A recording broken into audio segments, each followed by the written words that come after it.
Hello बच्चों, आज हम जो टॉपिक लेंगे आज के सेशन में, उसमें मोलर कंडक्टिविटी से हम शुरुआत करते हैं कि मोलर कंडक्टिविटी क्या होती है। मैंने आपको डेफिनेशन बताई थी मोलर कंडक्टिविटी की कि अगर किसी इलेक्ट्रोलाइट में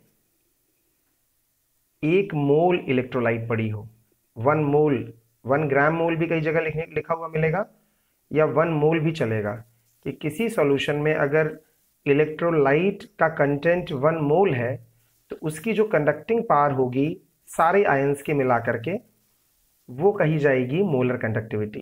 तो अगर हम डेफिनेशन की बात करें कि डेफिनेशन क्या होगी मोलर कंडक्टिविटी की, लास्ट टाइम हमने जो पढ़ा था सेशन में, तो वहाँ पहली बात तो आपको मैं फिर से याद दिला दूं कि मोलर कंडक्टिविटी को हम लेमडा एम से डिनोट करते हैं, लेमडा एम।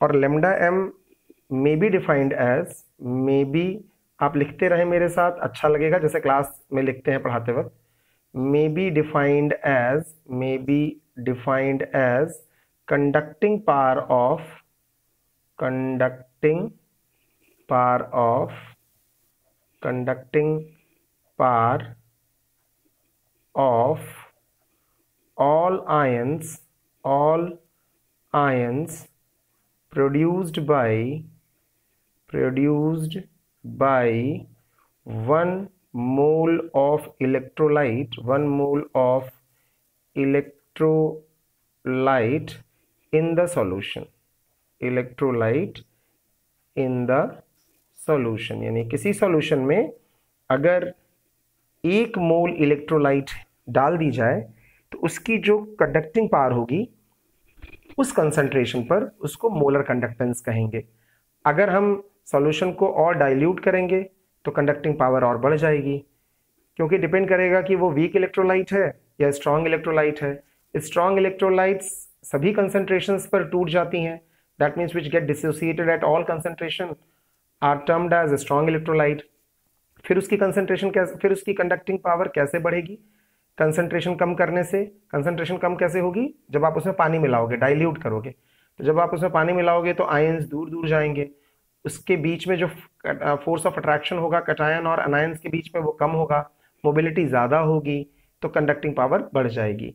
यानी कंडक्टिंग पावर जो होती है वो कंसंट्रेशन पर डिपेंड करती है, इसीलिए मोलर कंडक्टिविटी भी कंसंट्रेशन पर डिपेंड करती है। इसी वजह से lambda M is equal to kappa into kappa, kappa into 1000 whole upon molal, यहाँ पे एम आया था और इसको मैंने कहा था ये एम मोलैरिटी है, ये टर्म मोलैरिटी है, और ये मेरा एक्सप्रेशन लास्ट टर्म में आया था कि lambda M is equal to kappa into 1000 whole upon concentration in terms of molarity. अब बात आती है कि ये कप्पा क्या है, कप्पा की भी बात हो गई थी, दिस इज कप्पा, और ये मैंने कहा था कि ये होता है स्पेसिफिक कंडक्टिविटी, स्पेसिफिक कंडक्टिविटी। आप याद करिए, स्पेसिफिक रेजिस्टिविटी का उल्टा स्पेसिफिक कंडक्टिविटी, यानी कि ये जो कप्पा हमारा आया था ये 1/रो का आया था, ये जो रो को हमने स्पेसिफिक रेजिस्टिविटी का रेसिप्रोकल किया था तो हमारा ये कप्पा आ गया था, तो ये मोलर कंडक्टिविटी कही जाती है। इसी के साथ साथ हम एक टर्म और पढ़ेंगे। मोलर कंडक्टिविटी तो क्लियर हो गई कि लेमडा एम को हम मोलर कंडक्टिविटी कहते हैं, लेकिन molar conductivity at infinite dilution, अगला टर्म जो हमें पढ़ना है वो है molar conductivity at infinite dilution. तो ये क्या होता है, ये कौन सा टर्म है? मैंने कहा मोलर कंडक्टिविटी, कंडक्टिविटी एट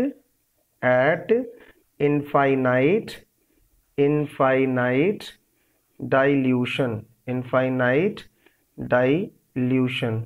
तो molar conductivity at infinite dilution की जब हम बात करते हैं तो उसको डिनोट किया जाता है लेमडा एम 0 से, या तो इसको डिनोट किया जाता है लेमडा एम 0 से, या फिर लेमडा एम इन्फिनिटी से, कुछ भी आप बना सकते हैं, लेमडा एम नॉट भी लिख सकते हैं और लेमडा एम इन्फिनिटी भी लिख सकते हैं। ये क्या चीज होती है, what is lambda M infinity या लेमडा एम 0 या लेमडा एम इन्फिनिटी क्या होता है? अगर मोलर कंडक्टिविटी इनफाइनाइट डाइल्यूशन पे मिलाई जाए, निकाली जाए, तो उस मोलर कंडक्टिविटी को हम इनफाइनाइट डाइल्यूशन की मोलर कंडक्टिविटी कहेंगे, या molar conductivity at infinite dilution कहेंगे, या लिमिटिंग मोलर कंडक्टिविटी भी इसका एक नाम है। मैं फिर से बता रहा हूं इसका दूसरा नाम लिमिटिंग मोलर कंडक्टिविटी। थोड़ा सा ध्यान देंगे अगर मेरी बातों को, जो मैं बोल रहा हूं, तो आपको क्लियर हो जाएगा कि मैं कहना क्या चाह रहा हूं। मैं कहना ये चाह रहा हूं कि मान लीजिए आपने एक कंटेनर में एक मोलर सॉल्यूशन लिया और उसमें पानी आपने एक जग के आसपास पानी ले लिया, अच्छी बात है, और उसकी कंडक्टिंग पावर आपने निकाल ली। तो अब आप पूछेंगे कि हो सकता है वो वीक इलेक्ट्रोलाइट हो सकता है वो स्ट्रांग इलेक्ट्रोलाइट हो। मैं पहले वीक इलेक्ट्रोलाइट को लेके चलता हूं। वीक इलेक्ट्रोलाइट अगर आप लोगे तो जैसे जैसे आप उसको और डाइल्यूट करोगे, यानी कि और उसमें पानी मिलाओगे, उसका कंसंट्रेशन और कम करोगे, तो उसमें जो नहीं टूटे थे वो भी टूट जाएंगे ions, and they will contribute for the molar conductivity. So on increasing water content और सॉल्वेंट बढ़ाने पर या उसको डाइल्यूट करने पर मोलर कंडक्टिविटी हमेशा और हमेशा बढ़ेगी। लेकिन वहीं पर अगर हम साथ साथ में और क्या होगा कि आयंस टूट जाएंगे। पहले हम वीक इलेक्ट्रोलाइट की बात कर लेते हैं। और उसके बाद क्या होगा कि जो टूटे हुए हैं उनका क्या होगा, they will move apart from each other because concentration will be decreased on increasing solvent content. आपने डाइल्यूट किया, डाइल्यूशन बढ़ाया तो कंसंट्रेशन कम हुई। इसका मतलब two factors will go hand in hand. One is dissociation of undissociated weak electrolyte. जो week electrolyte के undissociated वाले पार्ट बचे हुए हैं, मान लीजिए 100 में से 70 टूट चुके थे, तो उसमें से जो 30 नहीं टूटे हैं वो टूटना शुरू हो जाएंगे धीरे धीरे, और जो पहले 70 टूट चुके थे वो एक दूसरे से दूर जाएंगे, यानी कटायन और अनायन दूर जाएंगे, उनके बीच में फोर्स ऑफ अट्रैक्शन कम होगा। तो एब्रप्टली बड़ी तेजी से मोलर कंडक्टेंस बढ़ेगा। तो ये रहेगा वीक इलेक्ट्रोलाइट में। आप थोड़ा सा और पानी मिला दीजिए, थोड़ा सा और पानी मिला दीजिए, एक बाल्टी पानी मिला दीजिए, एक ड्रम पानी मिला दीजिए, लेकिन उनका डिसोसिएशन कभी कंप्लीट होता ही नहीं है। ये आपने वीक इलेक्ट्रोलाइट की खासियत सुनी थी कि वीक इलेक्ट्रोलाइट कभी भी डिसोसिएट नहीं होते हैं किसी भी कंसंट्रेशन पर। तो जब उसकी मोलर कंडक्टिविटी, एक ऐसा समय आएगा कि आप कितना भी पानी मिला दें उस इलेक्ट्रोलाइट के साथ, कितना भी सॉल्वेंट मिला दें, तो उसकी कंडक्टिविटी बढ़ना बंद हो जाएगी, वो एक कांस्टेंट आ जाएगी। तो उसको हम कहते हैं molar conductivity at infinite dilution. और यहाँ पर अगर वो स्ट्रॉन्ग इलेक्ट्रोलाइट है तो स्ट्रॉन्ग इलेक्ट्रोलाइट के केस में क्या होगा, स्ट्रॉन्ग इलेक्ट्रोलाइट के केस में पहले से ही वो टूट गए हैं, पहले से ही वो सारे के सारे टूट गए हैं। जब आपने एक जग पानी मिलाया, अब उसमें एक जग और मिला दिया तो थोड़ा सा वो दूर चले गए, एक बाल्टी पानी मिला दिया, थोड़ा इतना दूर हो गए कि अब इनके बीच में फोर्स ऑफ अट्रैक्शन रह ही नहीं गया। तो अब वही जो डाइल्यूशन है उसी को हम कहेंगे कि molar conductance at infinite dilution. इसमें इस वक्त हमको ये कहने की जरूरत ही नहीं है कि molar conductance at infinite dilution strong electrolyte के लिए हमें एक समुद्र का जितना पानी मिलाना पड़ेगा, नहीं। जब फोर्स ऑफ अट्रैक्शन कम हो जाए, चाहे वो एक जग पानी मिलाने पे कम हो जाए, चाहे वो एक बाल्टी पानी में मिलाने में कम हो जाए, उसकी वही कंडीशन को molar conductance at infinite dilution कहते हैं। तो मोलर कंडक्टेंस, ये जो हम पढ़ रहे हैं, molar conductivity at infinite dilution, ये दो हिस्सों में पढ़ी जाती है। ये एक पढ़ी जाती है फॉर वीक इलेक्ट्रोलाइट्स, ये पढ़ी जाती है फॉर वीक इलेक्ट्रोलाइट्स, और जो दूसरी पढ़ी जाती है वो पढ़ी जाती है for strong electrolytes. Strong electrolytes की कहानी अलग होती है। मैं कुछ वीक इलेक्ट्रोलाइट्स की बात करूंगा और कुछ स्ट्रॉन्ग इलेक्ट्रोलाइट्स के भी एग्जाम्पल आपको समझाऊंगा। वीक इलेक्ट्रोलाइट्स में आपने देखा है CH3COOH वीक इलेक्ट्रोलाइट है, NH4OH वीक इलेक्ट्रोलाइट है। वहीं पे स्ट्रॉन्ग इलेक्ट्रोलाइट्स की बात करी जाए तो KCl स्ट्रॉन्ग इलेक्ट्रोलाइट है। साथ ही साथ आप स्ट्रॉन्ग इलेक्ट्रोलाइट की और बात करें, आपको याद हो तो बहुत सारे हैं। NaOH स्ट्रॉन्ग इलेक्ट्रोलाइट है, साथ ही HCl स्ट्रॉन्ग इलेक्ट्रोलाइट है। ये सारे के सारे स्ट्रॉन्ग, इवन CH3COONA आप लेंगे ना, सोडियम एसिटेट, तो सोडियम एसिटेट स्ट्रॉन्ग इलेक्ट्रोलाइट है, ये एसिटिक एसिड वीक इलेक्ट्रोलाइट है। तो ये सोडियम एसिटेट या NH4Cl ये सारे के सारे स्ट्रॉन्ग इलेक्ट्रोलाइट हैं। तो ये स्ट्रॉन्ग इलेक्ट्रोलाइट्स और वीक इलेक्ट्रोलाइट्स की कहानी कैसे चलेगी कि ये इनके साथ जो इसकी कंडक्टिविटी बढ़ती है, कंडक्टिविटी इंक्रीजेस, इनकी conductivity increases with increase in dilution, with dilution due to interionic separation and mobility. उनकी मोबिलिटी आपस में बढ़ जाएगी। जब आपस में फोर्स ऑफ अट्रैक्शन कम होगा तो मोबिलिटी बढ़ जाएगी। लेकिन यहाँ पे क्या होता है, यहाँ दो फैक्टर्स होते हैं, ड्यू टू डिसोसिएशन, जो नहीं टूटे हैं वो और टूटेंगे, तो जब टूट जाएंगे तो वो पार्टिसिपेट करेंगे कंडक्टिविटी के लिए। तो एक ड्यू टू डिसोसिएशन और दूसरा जो फैक्टर है वो due to इंटरआयनिक separation.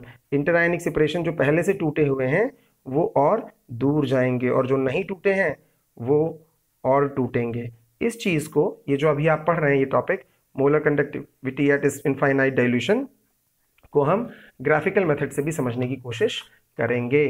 Graphical method से भी पूछने के लिए आता है एग्जाम में। तो हमारा जो अगला टॉपिक है वो है graphical representation of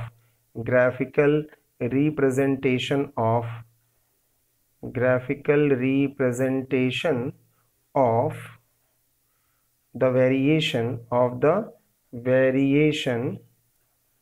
variation of lambda m versus root c।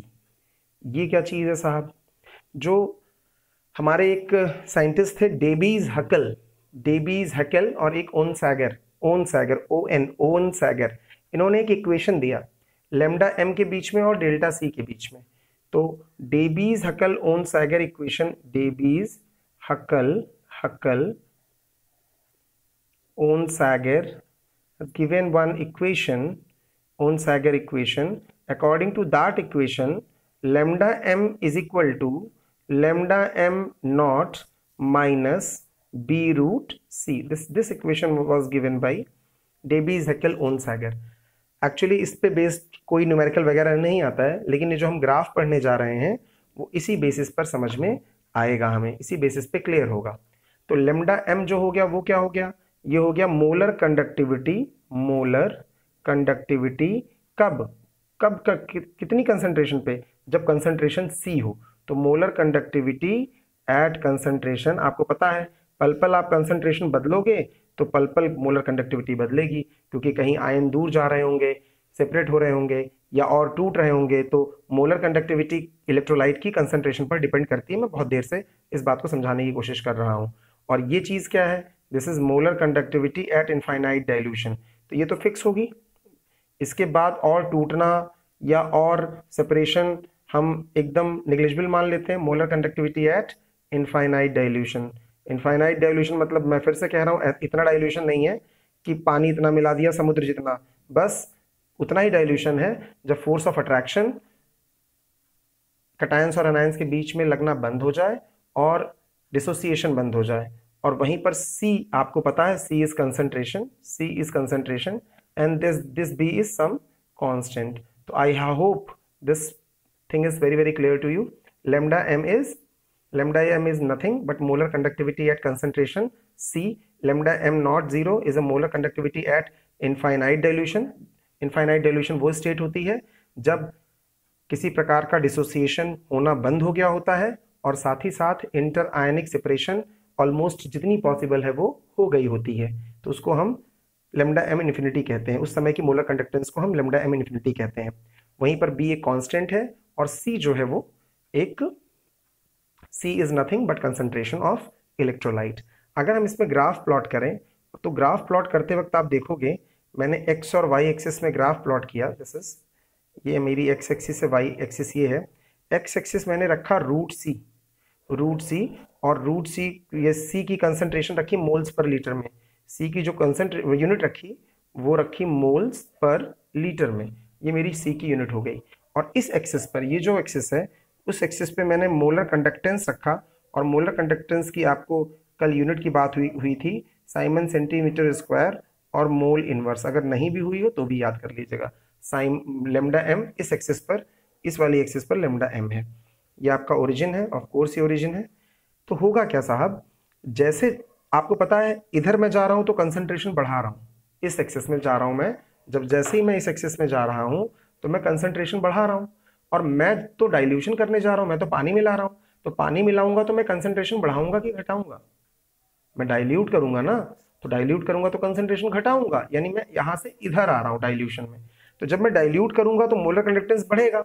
Molar conductance क्यों बढ़ेगा? मोलर कंडक्टेंस इसलिए बढ़ेगा क्योंकि डिसोसिएशन होगा अगर वीक इलेक्ट्रोलाइट होगा, और साथ साथ में इंटर आयनिक डिस्टेंस भी बढ़ेगी। वहीं पर स्ट्रॉन्ग इलेक्ट्रोलाइट की में भी मोलर कंडक्टेंस बढ़ेगा, but up to some extent, क्योंकि वहां पर डिसोसिएशन नहीं चल रहा होगा। मैंने आपको यहाँ पे अगर आप देखें तो मैंने यहाँ पे कहा था आपके 2 फैक्टर्स काम करते हैं और यहाँ पे केवल और केवल 1 फैक्टर काम करता है।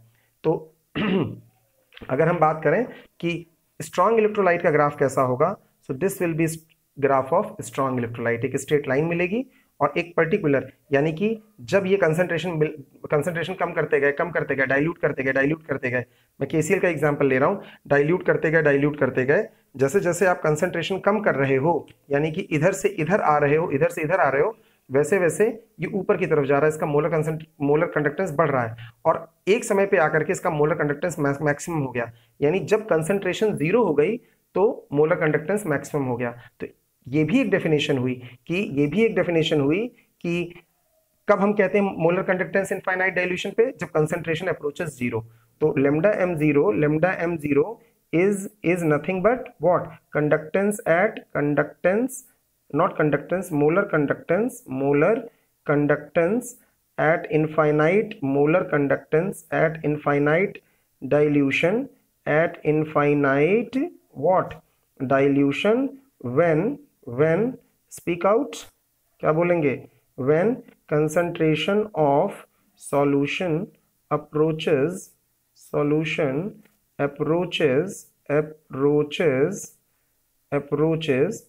जीरो नहीं हो जाती है, बट वो अप्रोच 0 की तरफ, इधर से इधर 0 की तरफ अप्रोच कर जाती है। जब ऑलमोस्ट 0 की तरफ आ जाती है तब उस समय हम कहेंगे ये स्टेट जो हो गई वो लेमडा m 0 की हो गई। तो ये बात क्लियर हो जाएगी कि स्ट्रॉन्ग इलेक्ट्रोलाइट का स्ट्रेट ग्राफ में एक स्ट्रेट लाइन मिलती है और एक पर्टिकुलर पॉइंट पे आकर के उसका मोलर कंडक्टेंस इनफाइनाइट डाइल्यूशन पे फिक्स हो जाता है। तो यानी कि मोलर कंडक्टेंस स्ट्रॉन्ग इलेक्ट्रोलाइट का होता है, ये ध्यान समझिएगा, स्ट्रॉन्ग इलेक्ट्रोलाइट का होता है।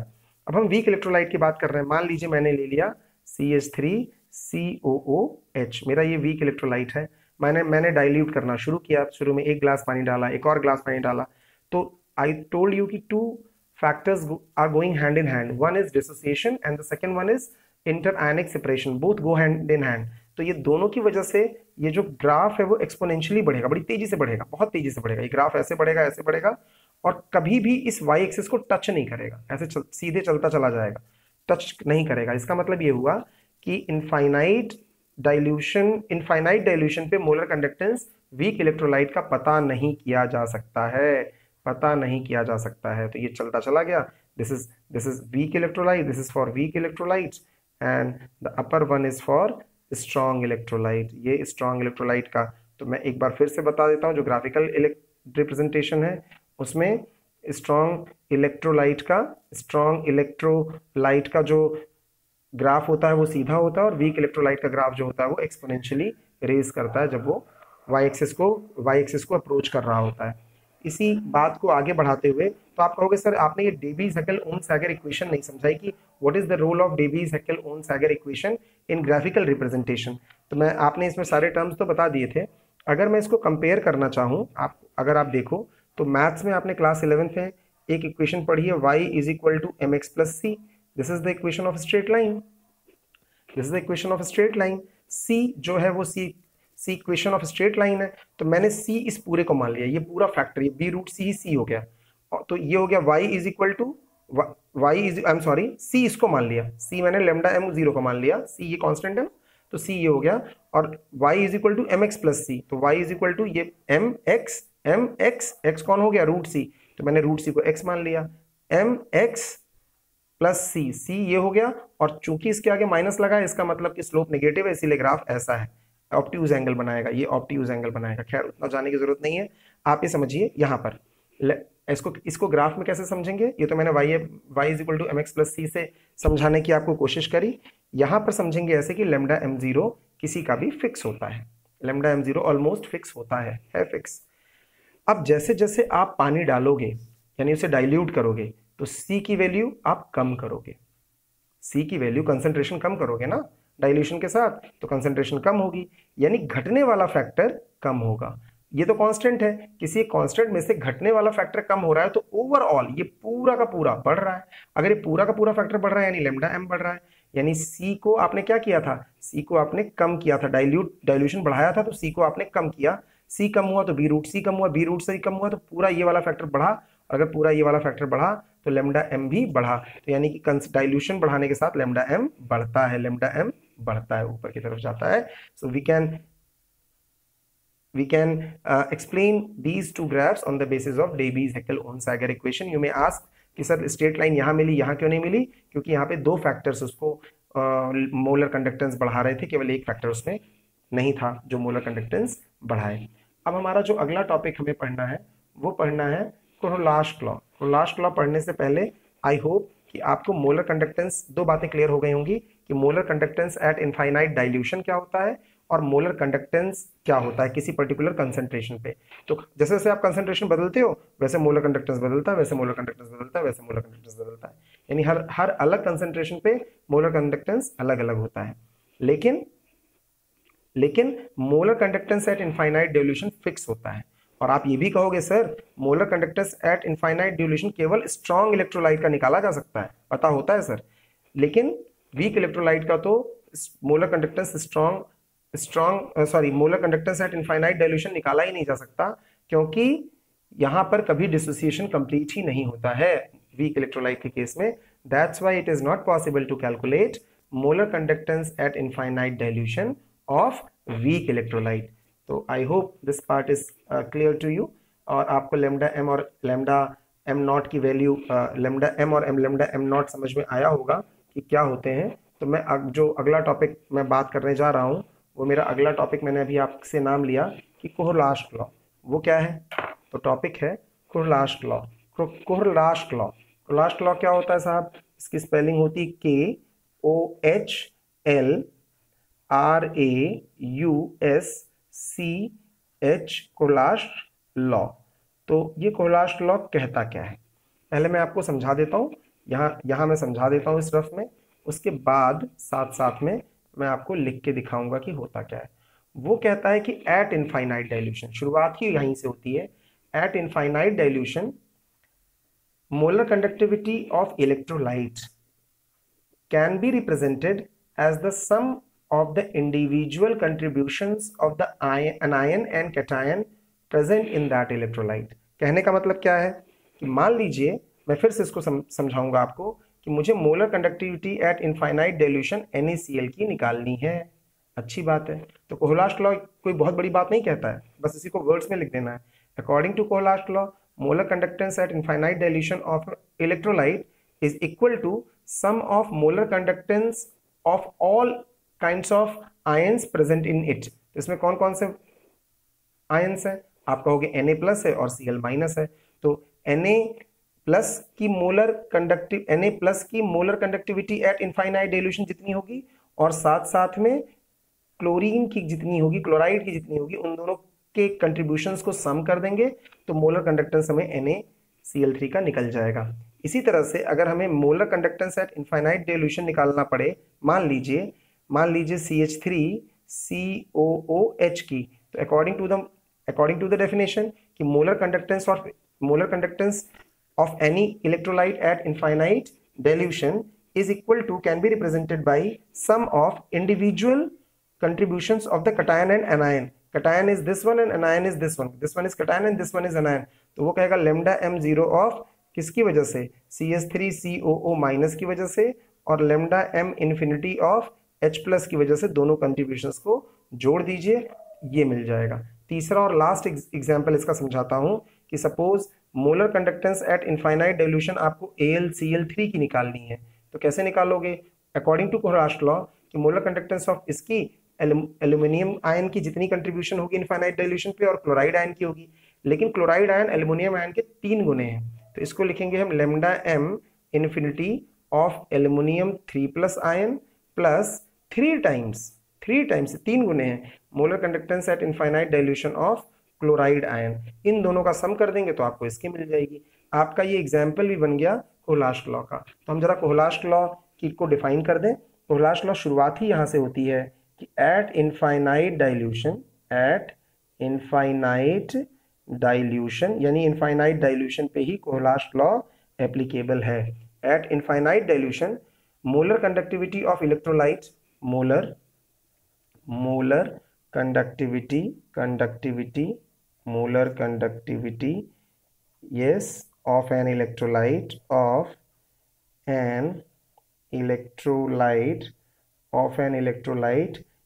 can be represented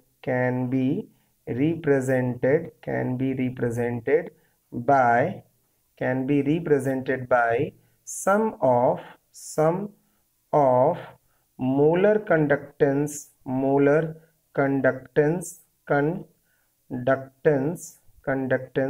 sum of molar conductance of what? Sum of molar conductance of all ions present in it। तो ये समझ में आ गया। फॉर एग्जाम्पल अभी आप यहीं से यहाँ से सीधे यहाँ चले जाइएगा और ये 3 एग्जाम्पल लिख लीजिएगा। अब इतना समझने के बाद हमको इसके एप्लीकेशंस की बात करनी है। अगला जो टॉपिक आता है कि ये कोहलाश लॉ मेरे ख्याल से समझ में आ गया होगा, तो अगला टॉपिक जो है वो आता है एप्लीकेशंस ऑफ कोहलाश लॉ। क्वेश्चन आता है कोहलाश लॉ क्या है, उसके एग्जाम्पल बताइए, उसको एग्जाम्पल से समझाइए और साथ ही साथ बोलता है कि एप्लीकेशन ऑफ कोहलाश लॉ बताइए। तो एप्लीकेशन ऑफ कोहलाश लॉ क्या होता है, तो एप्लीकेशन ऑफ कोहलाश लॉ हम बात करने जा रहे हैं। जरा देखते हैं एप्लीकेशन ऑफ कोहलाश लॉ क्या होता है। तो जो पहला एप्लीकेशन है कोहलाश लॉ का वो है कैलकुलेशन। पहला हम छोटे छोटे बात कर लेते हैं, वो बात कर लेते हैं डिटर्मिनेशन ऑफ या calculation of molar conductance of weak electrolyte at infinite dilution.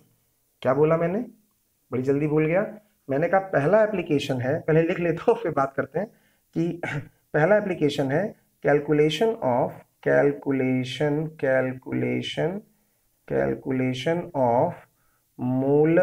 Conductance किसका, of weak electrolyte at infinite dilution. आप कहोगे सर अभी अभी आपने पिछले पेज पे समझाया कि इनफाइनाइट डाइल्यूशन पर वीक इलेक्ट्रोलाइट का मोलर कंडक्टेंस नहीं निकाला जा सकता है। यानी कि क्या कैलकुलेट करने को आप कह रहे हो, आप कह रहे हो मोलर कंडक्टेंस ऑफ ये वीक इलेक्ट्रोलाइट का कैलकुलेट किया जा सकता है। अभी अभी तो आप कह रहे थे नहीं किया जा सकता है, अभी आप कह रहे हो किया जा सकता है। मैंने कहा था नॉर्मली नहीं किया जा सकता है, नहीं किया जा सकता है, मैं बात कर रहा हूं कोहलाश लॉ को यूज करके किया जा सकता है। तो हम जो पहला एप्लीकेशन है वो ये है कि molar conductance of weak electrolyte at infinite dilution can be calculated by using what, by using Kohlrausch law. एक बात तो क्लियर है कोहलाश लॉ में कि स्ट्रॉन्ग इलेक्ट्रोलाइट का मोलर कंडक्टेंस कैलकुलेट करने के लिए कोई परेशानी नहीं है, चाहे वो ये हो चाहे वो ये हो चाहे वो ये हो। स्ट्रॉन्ग इलेक्ट्रोलाइट्स का मोलर कंडक्टेंस कैलकुलेट करने के लिए बिल्कुल कोई परेशानी नहीं है। परेशानी है तो मोलर कंडक्टेंस वीक इलेक्ट्रोलाइट का एट इनफाइनाइट डाइल्यूशन पे कैलकुलेट करने के लिए है। तो वो कैसे कैलकुलेट करेंगे अभी आप देखेंगे वो कैसे कैलकुलेट करेंगे। तो मैं फॉर एग्जांपल लेकर के इसको फौरी तौर पे समझाता हूँ। तो मान लीजिए मुझे कैलकुलेट करना, फॉर एग्जांपल मैं ले लेता हूँ calculation of lambda m infinity of CH3COOH।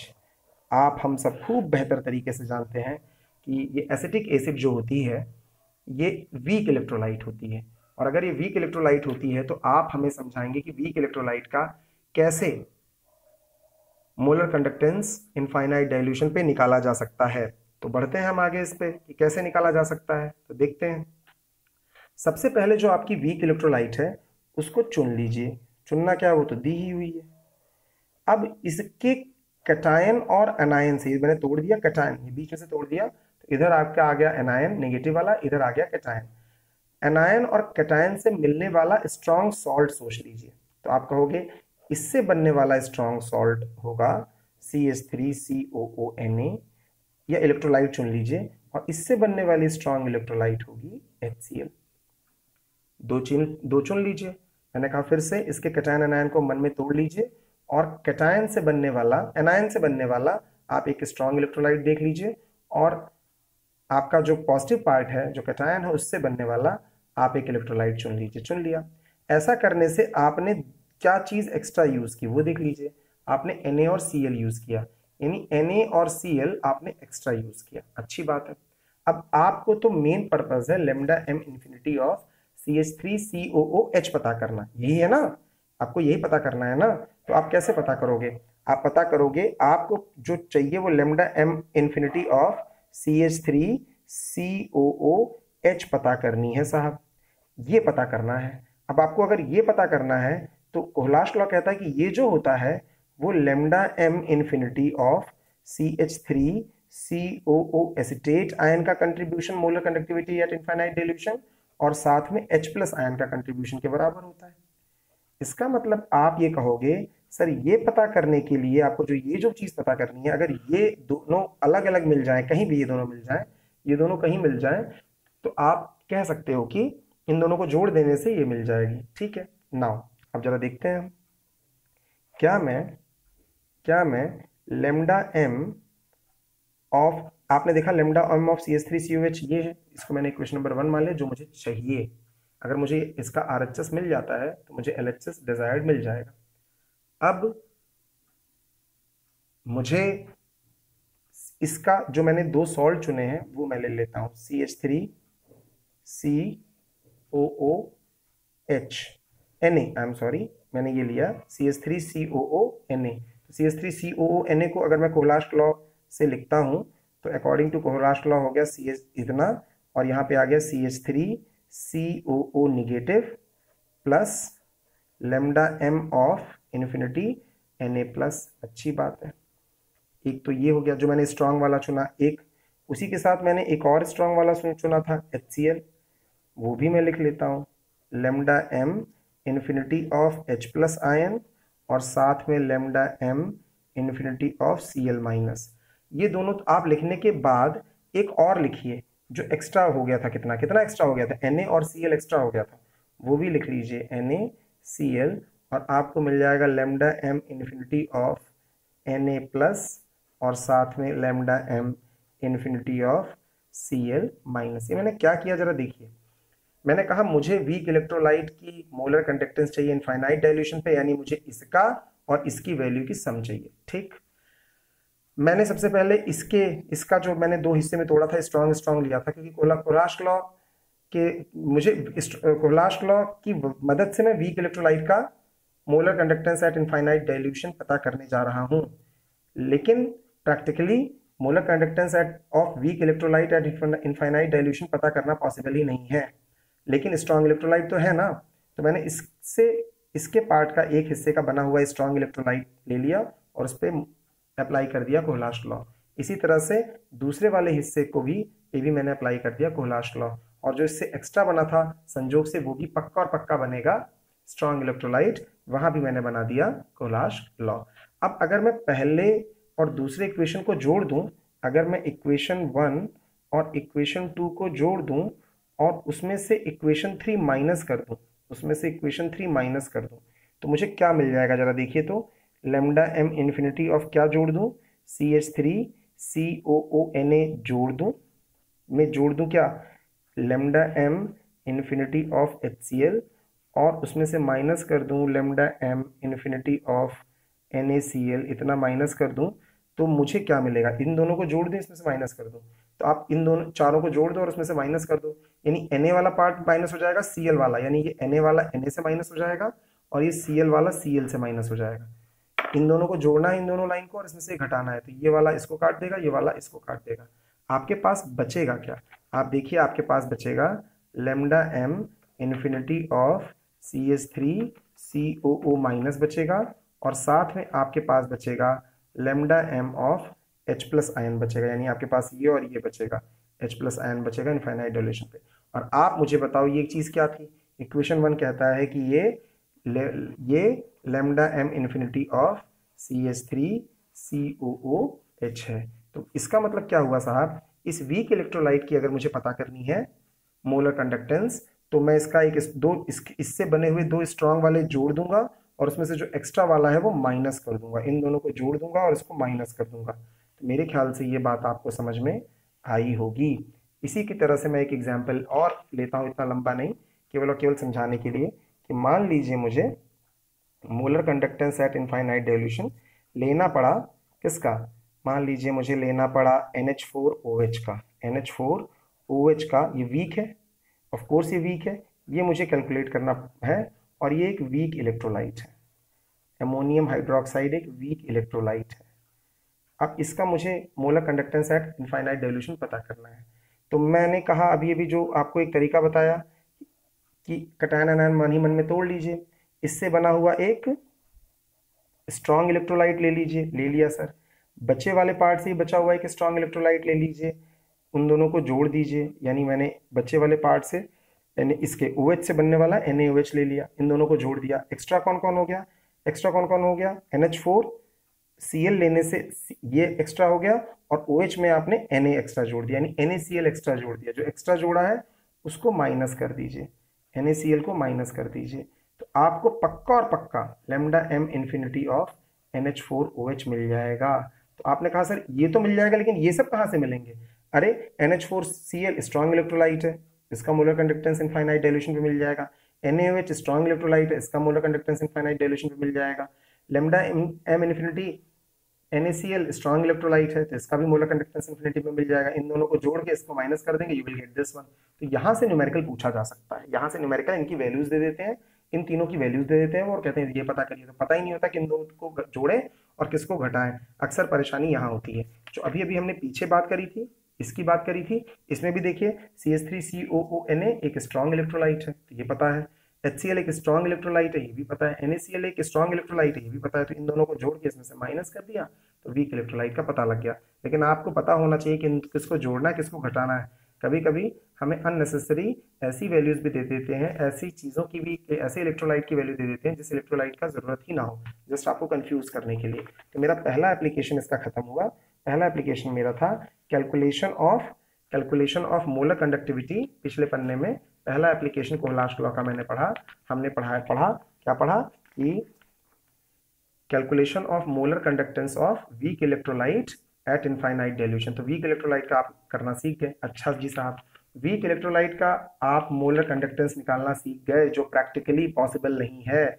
आपने ये सीखा कोहलाश लॉ से। तो मुझे ये बात कहने में जरा सा भी गुरेज नहीं है कि यहाँ तक आपको आ गया होगा। अब मेरा जो दूसरा एप्लीकेशन है वो है डिटर्मिनेशन ऑफ इसी का, किसका, मैं क्या पढ़ा रहा हूँ, मैं एप्लीकेशन पढ़ा रहा हूँ किसका, कोहलाश लॉ का। तो determination of degree of dissociation.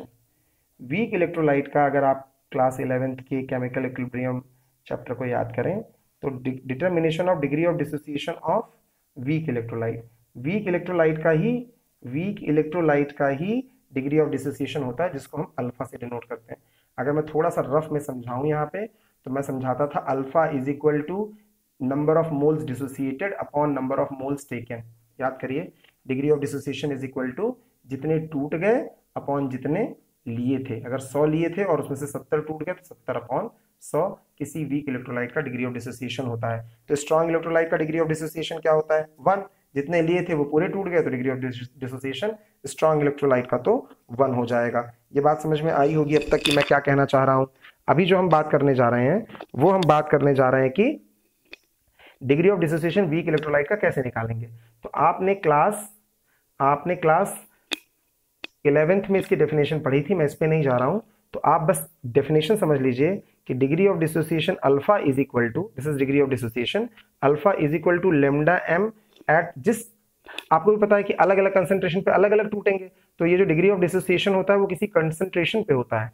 तो लैम्डा एम उस पर्टिकुलर कंसंट्रेशन पर upon lambda M at infinite dilution पे। ये कहोगे सर समझ में नहीं आया। डिग्री ऑफ डिसोसिएशन किसका होता है, वीक इलेक्ट्रोलाइट का होता है। अब ये degree of dissociation weak electrolyte का इस कंसंट्रेशन पर, किसी पर्टिकुलर कंसंट्रेशन पर डिग्री ऑफ डिसोसिएशन पता करना है, तो उस कंसंट्रेशन पे आप उसकी मोलर कंडक्टेंस पता चल जाएगी। चाहे वो वीक होगा, मोलर कंडक्टेंस तो पता करना आसान है।